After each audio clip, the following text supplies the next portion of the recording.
என் பேர் லக்ஷ்மி. நாங்கள் சென்னையிலேருந்து வரோம். ஒரு முறை இவருக்கு வாய்ஸ் மெசேஜ் முதல் போடுறாங்க எனக்கு.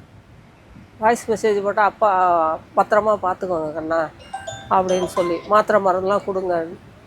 வாய்ஸ் மெசேஜ் கேட்டுக்கிட்டே இருக்கோம். இவர் கீழே பூஜைக்கு பூ பறிக்க போனவர் அடிபட்டு வராரு எங்கள் வீட்டில்.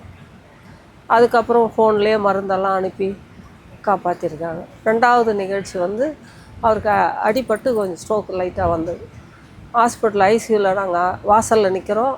பையன் 25,000 கட்ட லைனில் நிற்கிறான். 3 நாள் ஐசியூவில் இருக்கணும்னு சொல்கிறாங்க. நான் அம்மாவை நினச்சி அழுதுட்டுருக்கேன். அந்த முதல் ஃபோன் அம்மாட்டேருந்து அப்போ தான் வாய்ஸ் பேசுகிறாங்க பையனுக்கு. அம்மாட்ட கொடுன்றாங்க. அம்மான்னு ஒன்றும் இல்லைடா கண்ணா, 10 நிமிஷம் கழிச்சு நான் உன்னை கூப்பிட்றேன்ட்டு வச்சுட்டாங்க. 5ஆவது நிமிஷம் என்னை டாக்டர் கூப்பிட்றாரு.